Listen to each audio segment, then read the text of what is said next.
Hello, Psych 101 students, and welcome to Module 2, Learning Objective 9 from Chapter 3. We'll look at sleep disorders and meditation in this learning objective. Okay, here we go. So we're going to go over a number of sleep disorders, starting with insomnia, a disorder characterized by a repeated inability to sleep. And this can happen at different points of sleep. It's not always just a difficulty falling to sleep at night. Insomnia could also be a problem with staying asleep or a problem with waking up too early every morning. So it can happen at different times. But the problem, of course, overall problem is not getting enough sleep. Whether it's a problem at night or in the morning or whenever. Between 12% and 20% of adults are estimated to have insomnia, more common with women than in men, and also in older adults compared to younger adults. We also find high rates in conjunction with depression, with pain, or certain other medical conditions.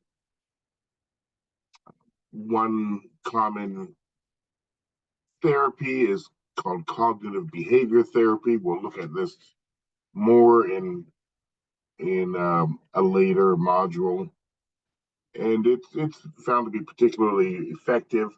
What it does is cognitive behavior therapy helps to change people's thinking patterns that may be preventing them from sleeping or falling asleep.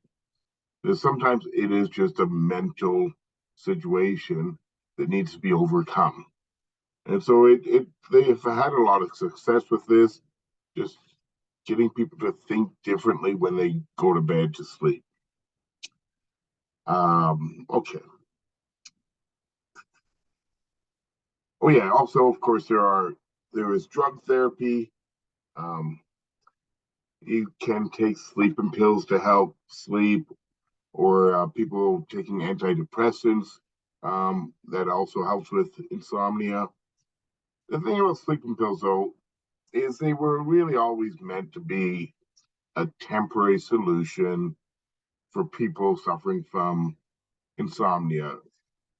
They were meant to, get you over a hurdle. Perhaps somebody's got insomnia because there was a recent death of a close loved one, or something like that, or they're undergoing a lot of stress at work for a while and they have trouble sleeping at night. And the sleeping pills were kind of, meant to be taken for a while to help you get enough sleep until you can resolve a problem. They were not meant for long-term usage, and the problem is that people do develop tolerance to sleeping pills fairly quickly, and so they end up having to up the dose to get the same effect to be able to fall asleep. And if you continue to take them and rely on them, then there are people that take a little handful of sleeping pills every night just to sleep, and that's not good for you physically or for your physical or your mental health. So they should not be considered a long-term solution. Finally, there are habits that can be changed to help you sleep, and these can have these can be very successful as well. Just a few pointers, hiding the clocks in your bedroom can be helpful. Sleeping in a cool room, it can be helpful. Sleeping on a regular schedule can help. You obviously shouldn't drink caffeine late afternoon or evening if you're having sleeping issues. They also recommend that you should not be taking naps during the day, because that can interfere with your nighttime sleep. And then there's a number of suggestions that that help you to train your mind that your bed is for sleeping, and this can be successful. It's the idea is to, you know, restrict your activities in your bedroom to just sleeping, and so that you, when you go in, you know, to lay down, your mind knows that this is in order to sleep. So that means don't be reading in bed. Don't be watching TV in bed. It's not, or using your computer in bed, or having, or using your phone in bed. Um, the bed is, it's about training your mind that the bed is for sleeping, and you should not sleep with your phone beside you either. And when you do have difficulty falling asleep, like if you're following some of these suggestions and you're training your mind, you should not stay in bed too long. If you have trouble falling asleep, you wait a certain number of minutes, and then if you're not asleep, you get back up. You go maybe relax somewhere, read a book. You could even do a little light exercise or something like that, and then you try again, rather than laying in bed for long periods without sleeping. Okay, that is insomnia. The next sleep disorder is sleep apnea. Um, a person stops breathing because the throat closes, and the condition results in frequent awakenings during the night. You wake up briefly gasping for breath because you've stopped breathing. Typically, the individual with sleep apnea is really unaware of these awakenings. Somebody sleeping with them would be much more aware, because it's a quick process. You wake up very quickly, like gasping for breath, and then you typically fall right back to sleep. Um, I have sleep apnea, and I was never aware of my awakenings. But when I was tested, I was having sleep apnea episodes at the rate of about, I don't know, it's somewhere around about, about 50 times in an hour or something. So people, and before I was tested, I never realized how many times people wake up. It can be hundreds of times per night that a person goes through this little routine of stopping breathing, and then just briefly, having to wake up to take a breath, and then they fall right back to sleep, and it happens over and over. And this can be very damaging. First of all, you don't get a proper sleep, uh, because it prevents you from going through your sleep cycles correctly, and you wake up feeling fatigued. It may be a normal 8 hour sleep, but you wake up exhausted. Um, and also, this constant, uh, this constant losing your breath and having to gasp for breath, like this constant stopping of your breathing, it can cause some serious health problems. It's not it it does take a toll on your body, and also your heart. It is not good for you, certainly. The typical treatment is to use a CPAP machine. CPAP stands for continuous positive airway pressure, and basically you wear a mask over your mouth or nose, as seen as in this picture here, and it provides a constant airflow into your mouth or nose, and this prevents you from stopping breathing during the night. Okay, then we have narcolepsy. A person experiences excessive sleepiness during normal waking hours, sometimes going limp and collapsing. So during the day, they may fall asleep briefly. Uh, it may be just a few seconds, up to several minutes or so. And the reason that they may go limp and collapse is because they immediately enter REM sleep when they have a daytime episode, And so they experience the muscle paralysis associated with REM sleep. Remember, I told you that when you enter into REM and you're dreaming, your body is basically paralyzed. And this is why they go limp and collapse, is that they experience that muscle paralysis. Obviously, this could be extremely dangerous. It could happen to a narcoleptic while they're driving, um, while they're climbing a set of stairs. They go limp and then tumble down the stairs. I mean, they may be crossing a busy street and fall asleep, because it really can happen at any time. Uh, but even though it can happen at any time, it tends to be more common when the narcoleptic gets excited or emotional. It can bring on a narcoleptic episode of falling asleep. This is this disorder is fairly rare. It tends to be treated with stimulants to help the person stay awake. Okay, going on, we have REM behavior disorder. As I said here, it's roughly the opposite of narcolepsy. Um, what happens is with REM behavior disorder, that normal paralysis I was just talking about that happens during REM sleep, it's disabled in this individual. So they're free to move when they dream. And so they act out their dreams while sleeping. So if they're running in their dream, they'll be kicking their legs in bed. If they're fighting in bed, they'll be swinging their arms like in a punching motion, and so this can be very dangerous to both the sleeper or and also to their partner if they're sleeping with somebody. Um, Sleepwalking or somnambulism is relatively common. These last couple of disorders are fairly rare, but sleepwalking is very common. It occurs during slow wave sleep, typically within the first hour or two after falling asleep. It occurs most often in young children.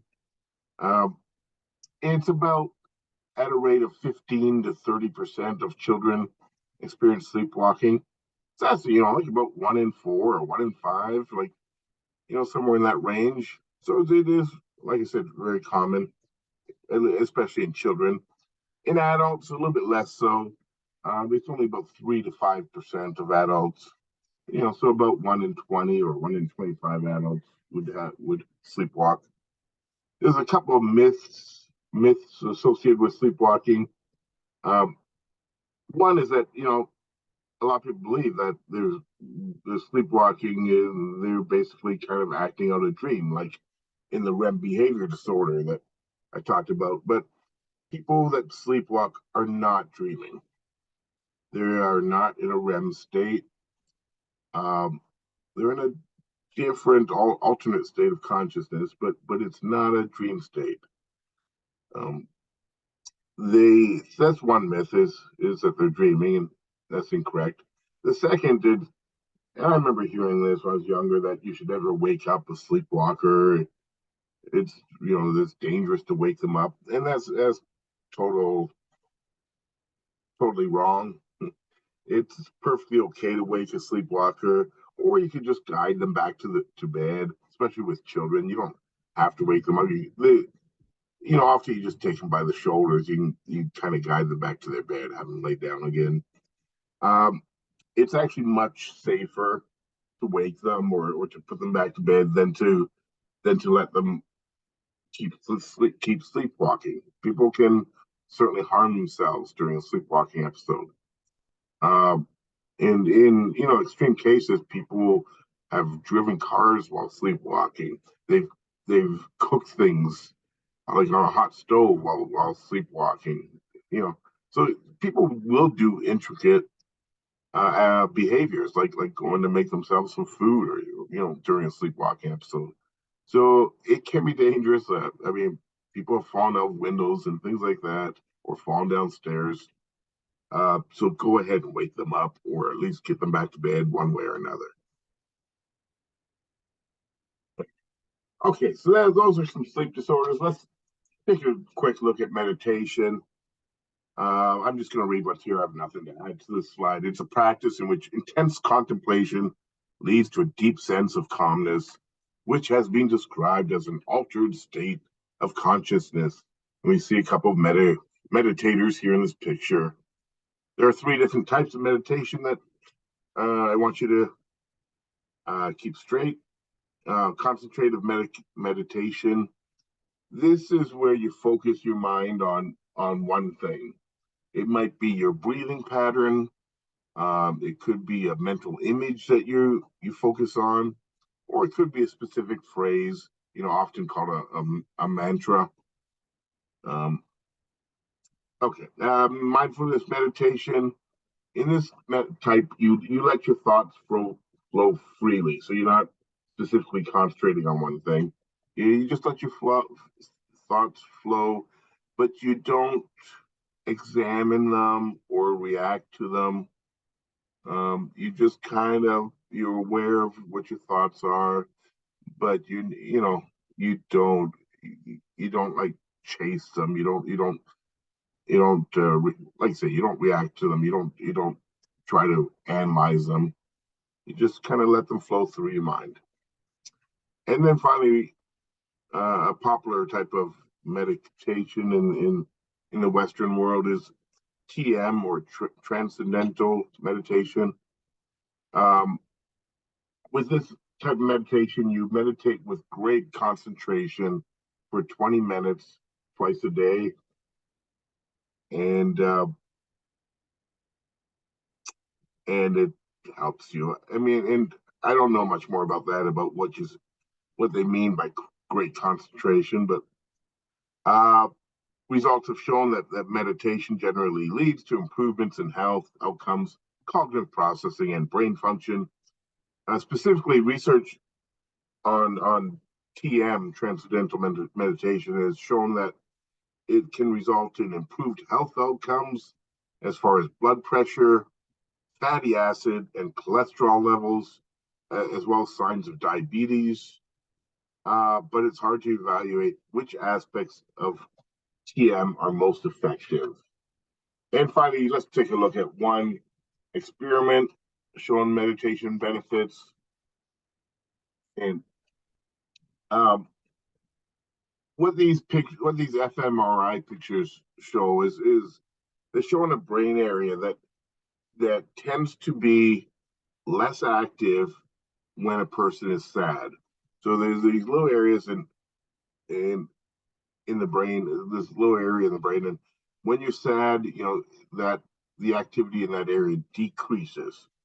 So they did an experiment, where they examined they examined people's brains with fMRI, and there was the control group in this experiment.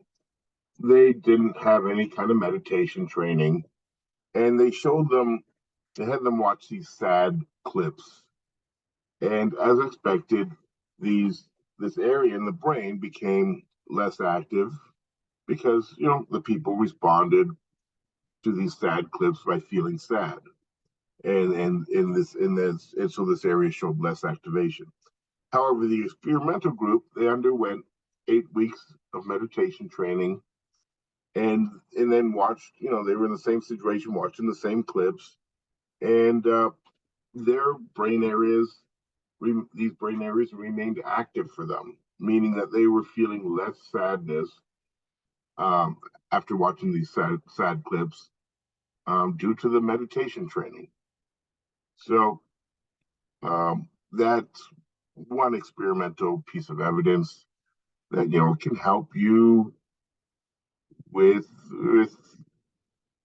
sadness, or with feeling less sad.